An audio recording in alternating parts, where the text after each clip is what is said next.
Under the Radar Michigan is brought to you in part by the Michigan State Housing Development Authority, investing in people, places, and partnerships to help transform Michigan and the Michigan economy. In cities, towns, and neighborhoods, people are building better places to live and better communities. And by Danielle Carmanis, Work It Out, a program that gives children the tools to make healthy choices. The Work It Out mission is to eradicate childhood obesity and promote health in mind, body, and spirit through a yoga-based approach that reduces anxiety and increases self-esteem. Information at dkwio.org. And by the Old Newsboys Goodfellow Fund of Detroit, a 95-year-old charity whose sole mission is to ensure that each holiday season there is no kitty without a Christmas. For more information, visit detroitgoodfellows.org. Also in part by the Food Bank Council of Michigan, Michigan's statewide food bank network committed to the alleviation of hunger in Michigan and in our nation. The Food Bank Council of Michigan gathers food and funds to help stock Michigan's food banks. I've been around the world, but there's one place I keep coming back to. And the more I explore, the more I realize it's the place to be. I'm Tom Daldin, and this is Under the Radar Michigan.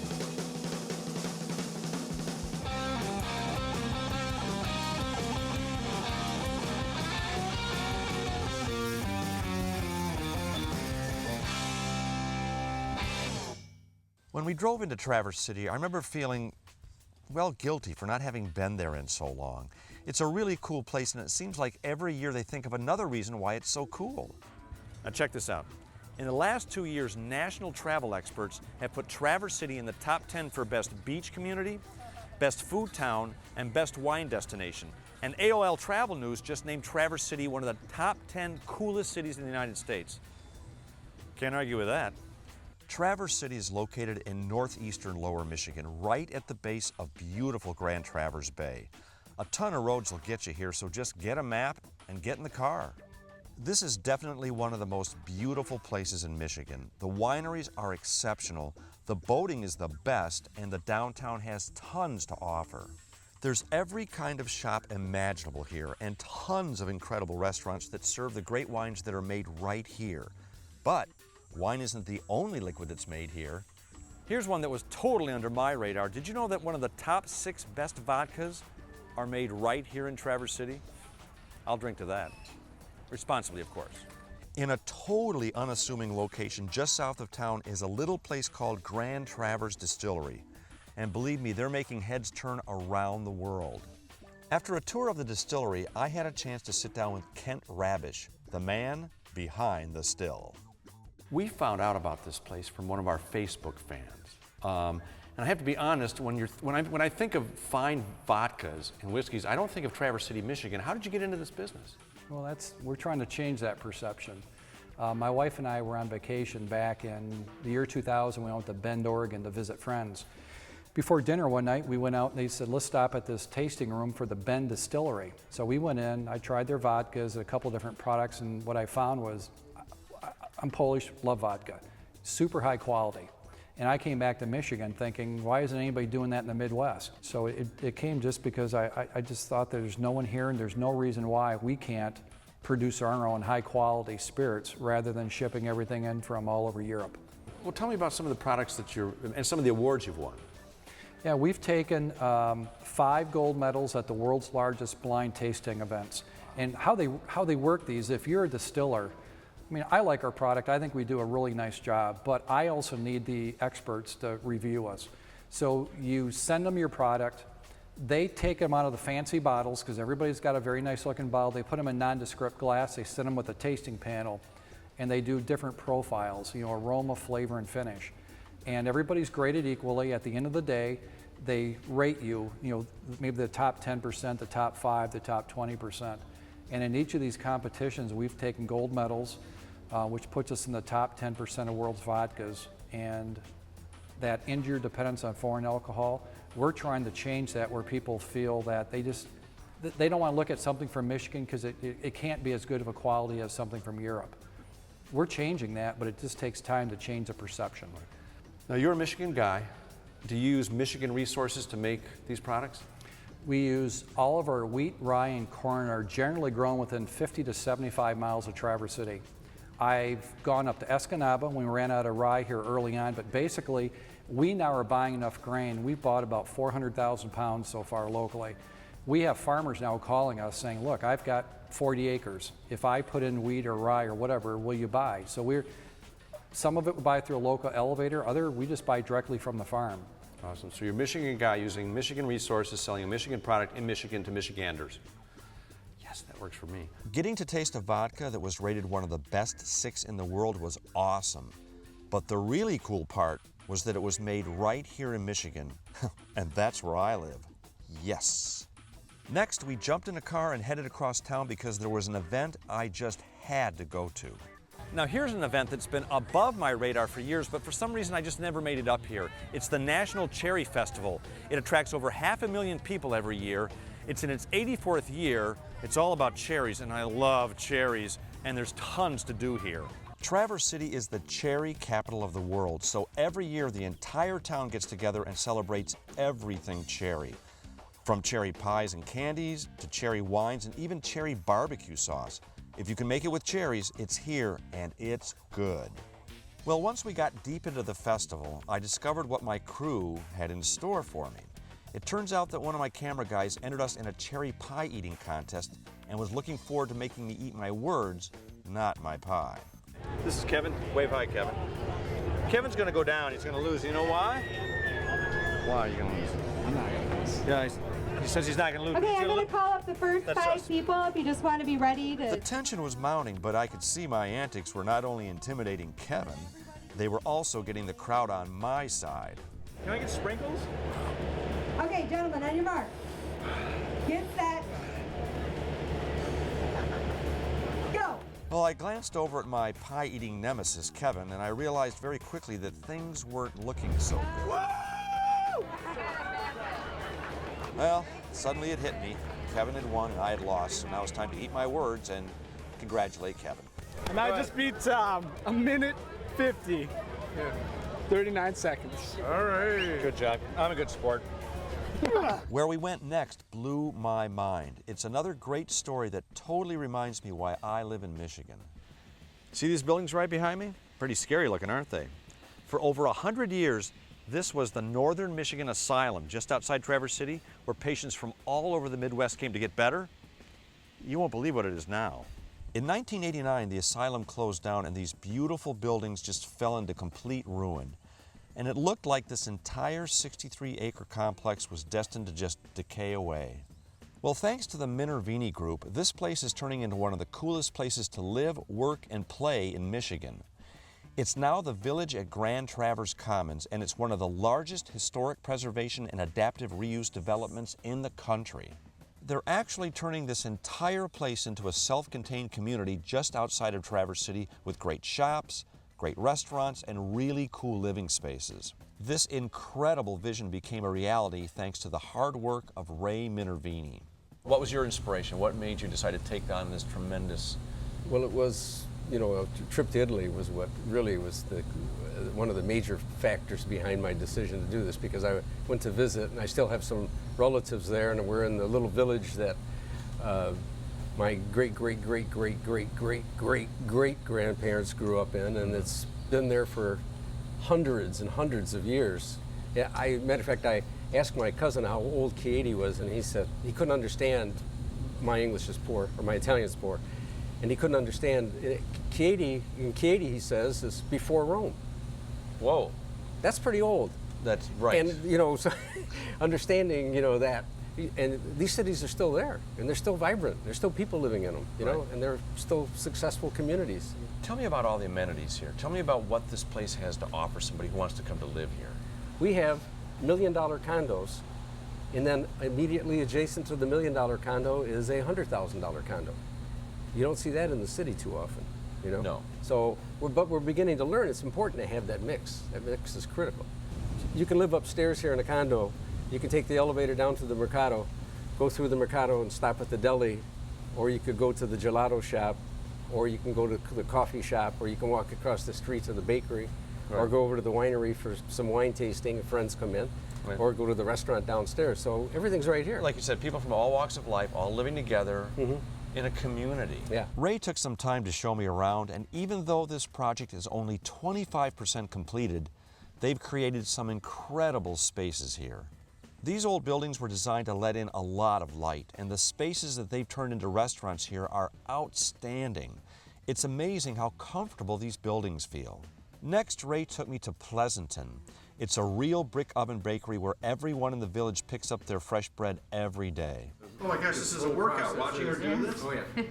This is better than This is the easy part. This is the real thing. I mean, it's wonderful bread. It's just, it's You guys you know don't what it like is? that, It's the secret ingredient that Hannah stirs in there. And It's Sarah. love. It's love. You mix in there. That's right. And that's why it's so good. Are those love chips in These there? are love chips, yeah. The village even has its own winery right on the village square. Left Foot Charlie's? Now, Left Foot Charlie, the winery, tell me again where the name came from, Left Foot Charlie? Well, the owner, Brian Ulbrich, he was very klutzy as a child. And back then, the term for a klutzy child was a left foot Charlie. Right. Next, Ray took me to a place that they were just starting to renovate. Wow, so this is the chapel where all Yes. the patients would come. Yes. Now, what but will this become? This will become a chapel again, and we'll use it for Sunday services, but also for weddings, because Traverse City is a great wedding location, destination place for weddings. But we'll also have banquets here as well, and musicals, and we'll reinvent the building. Each building, we have to create and find new uses for the buildings, much like we all need to do in our lives. Right. And which you've done for a lot of businesses here. And a lot of the new businesses that we have here are people who have been reinventing themselves, which is what, as we know, Michigan in general needs to be doing. We got to reinvent ourselves. And these are the opportunities that we need to create for people to do just that very thing. You're a great inventor. Well, it's, you know what? It's a great place we live. We're lucky we're here. Thanks. Yeah. Spending the day with Ray gave me a real appreciation for what he and his family have done here. There's 100 reasons to visit the village at Grand Traverse Commons, but once you've been here, you'll probably find even more reasons to stay. Now, where in Michigan can you stand in the same spot and watch the sunrise and the sunset over Lake Huron? Port Austin. Before I got to Port Austin, my complete knowledge of the place was, I think it's somewhere up in the Thumb. Well, was I in for a huge surprise with all the cool people, places, and things I found here. Port Austin is located at the very tip of the Thumb in the Lower Peninsula. The town is small enough to get to know in a day, but it's nice enough to make you want to stay for a long, long time. Now here's a tip. If you like living on the water, check out some of the new condos right next to the harbor. You can boat right in and right out of your house. Very, very cool. And everyone here seems so happy and relaxed. And the town was, well, I guess to put in a word, quaint. It really is a great family place.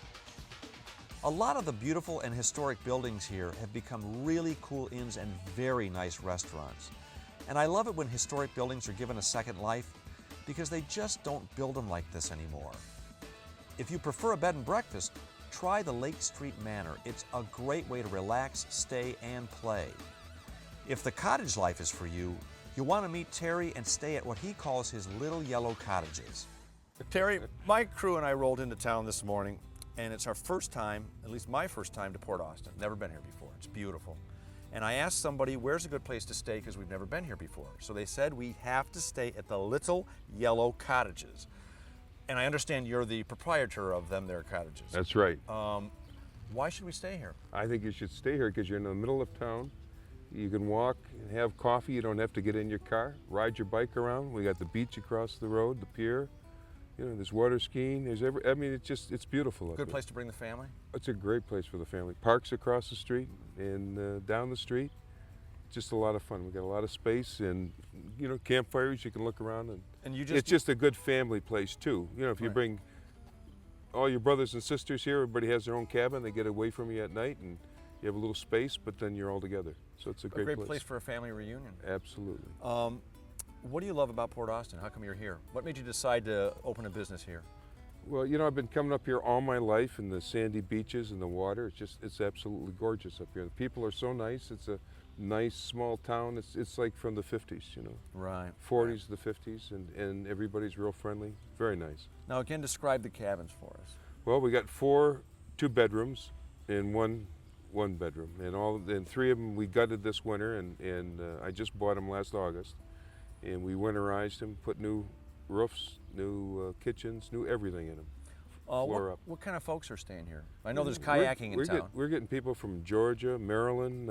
It's funny, a lot of the people are from Port Austin, Right. moved away, Yeah. came back, or they have family here, and somebody in the family told them about this, and you know, they like the little cottage idea and being in town, Yeah. rather than being on the beach. And you know, Right. so I'm hearing it's an so alternative. I'm hearing so much of that, people that move away looking for greener pastures, and they all come back to Michigan because it's such a great place to be. Every summer they all come back.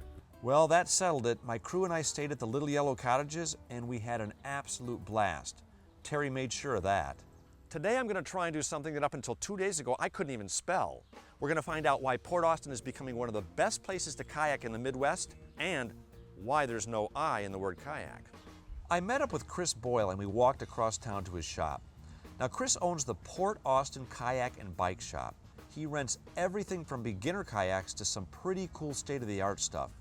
If you're into kayaking, he's got everything you need. And yes, the crew and I got a little silly on one of his multi-seat touring bikes, but do you blame us? Look how cool these things are, and they're a great way to get around town. Well, we finally got serious and hit the water. I never realized just how much fun kayaking was. The water was clear, calm, and unbelievably warm, and the views were spectacular. But according to Chris, we hadn't seen anything yet. We paddled around a rocky point, and what we saw next was unbelievable. I had no idea this kind of shoreline even existed here. We pulled into a little bay surrounded by cliffs and some pretty outrageous rock formations. Then we took a few minutes off from paddling. How long have you been kayaking these waters? About 5 years now. When I opened the shop is the first time I kind of came out here. Again, tell me about your shop again. I opened the shop 5 years ago. I had moved up from Troy area and relocated up here to be closer to nature, and went out kayaking one morning and thought, wow, this would be great for the town to have a kayak rental. Something to do, some way to introduce people to nature and get them to hopefully appreciate the lakes more. And so I opened a kayak shop. Well, how did you know that these beautiful cliffs were here? This looks like the pictured rocks. I actually didn't know. I paddled out here one day exploring and saw. Oh my gosh! Yeah, and I'm like, oh, we need a kayak shop to come and see these things. Well, now tell me again about the rock formation behind us. This is called Turnip Rock, and over the corner there, right over there is Thummell Point, and it's a rock formation that formed back in the glacier age. Now, it only took us about. It normally takes about 45 minutes, but I'm such a hunk. It's just about a half hour. You flew, Tom. Yeah, about a half hour kayak out here, and the whole trip out here, it's extremely shallow, so you can get out of the kayak if you want. But once you're here, like I said, when we came around the corner, I had no idea this was up here. It's absolutely beautiful. Do a lot of people know about this spot? I don't think a lot of people do. I've been trying to, through my shop, get people to come out and appreciate this. Do a lot of people come out here and they'll have lunch on the beach? Yes, they'll come and pull up on the rocks and have a snack, drink some water, rest up, take in the sights, and then usually they paddle right back, and it's about a 3-hour round trip. And you brought food for us, right? I did. You did. He's lying. He didn't bring food. We both forgot food. For a first-time kayaking experience, this was a great trip. If you've got it in you, get up to Port Austin and get into a kayak. You'll have a blast. You know, after a rough day of extreme kayaking, I like to enjoy a food that has all 37 of the food groups in it. Now, where in Port Austin can I get an authentic hand-tossed Italian pizza, hand-tossed by an authentic Italian? I'll show you. If you want authentic Italian food in Port Austin, Joe's Pizzeria is the place to go. It's casual, comfortable, and a lot of fun. Owner Sal Cucciara is the real deal. He came to Port Austin 30 years ago, straight from Italy, and he brought his pizza tossing skills with him. It's Sal, right? Yep. Your name of your place is Joe's, but your name is Sal. Yep. Don't even explain. I don't want to know. Hey, but I believe you don't want to know. Everybody within 100 miles of here says that if you want good, authentic, real pizza, to come see you. So I'm here. They also... I try. Everybody talking about the pizza. My pizza is pretty good because everything is a homemade pizza. You know what I mean? Where do you get your ingredients? The ingredients, I go Eastern Market in Detroit. All the way down to Eastern Market? Yeah, Eastern Market. I go pick it up everything. So I need a produce. I go the place where they sell produce. So I need a meat. I go the place where you... So it's all locally grown, all Michigan stuff goes in your pizza. Really true. I try getting my food, you know, the best it can be. I try really hard. Pizza tossing is something that you should really try at least once in your life. Sal showed me all of his tricks and we had an absolute blast. And it also made me feel kind of, well, connected to my food. Save me. When we sat down to eat, even my Irish half was happy. The food was awesome, and I guarantee Sal will treat you just like your family. You know, when I was in shop class in 7th grade, I made a cutting board, a really good cutting board. That cutting board lasted almost a year. And I was really proud of that cutting board until I met this guy. His name is Dave Thummell.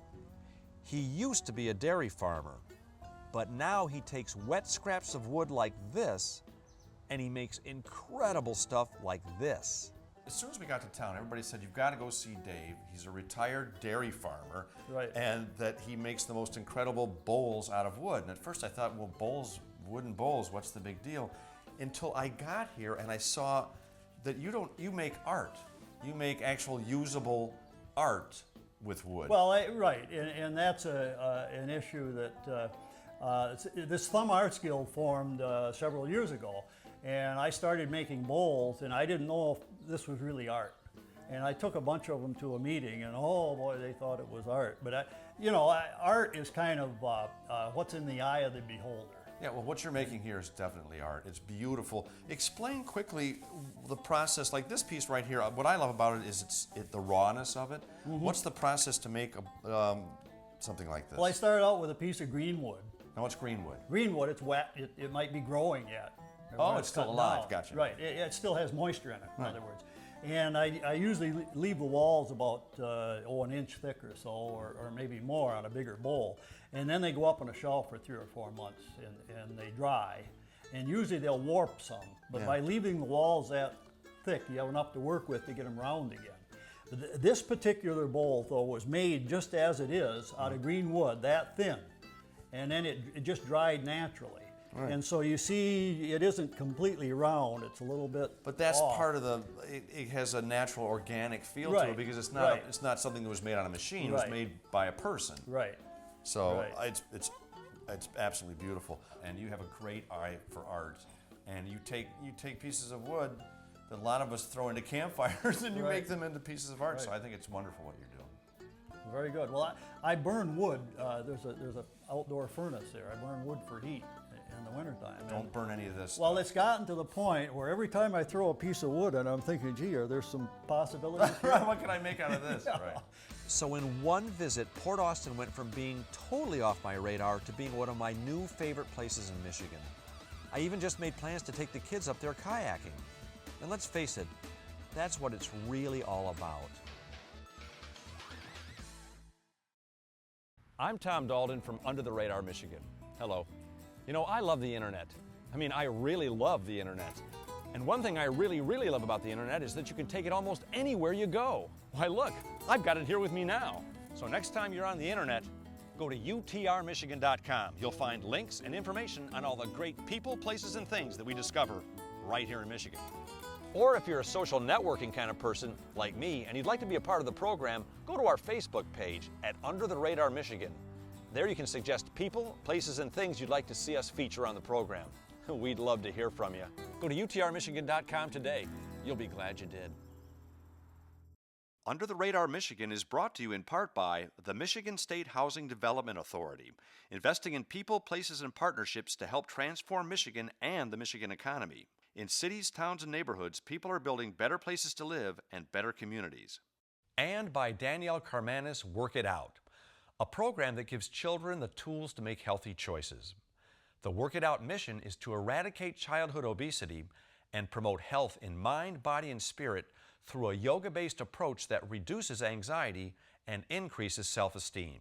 Information at dkwio.org. And by the Old Newsboys Goodfellow Fund of Detroit, a 95-year-old charity whose sole mission is to ensure that each holiday season there is no kitty without a Christmas. For more information, visit DetroitGoodfellows.org. Also in part by the Food Bank Council of Michigan, Michigan's statewide food bank network committed to the alleviation of hunger in Michigan and in our nation. The Food Bank Council of Michigan gathers food and funds to help stock Michigan's food banks. Closed captioning for Under the Radar Michigan is made possible by Shamrock Travel in downtown Rochester. Shamrock Travel providing complete travel services right here in Michigan for over 20 years.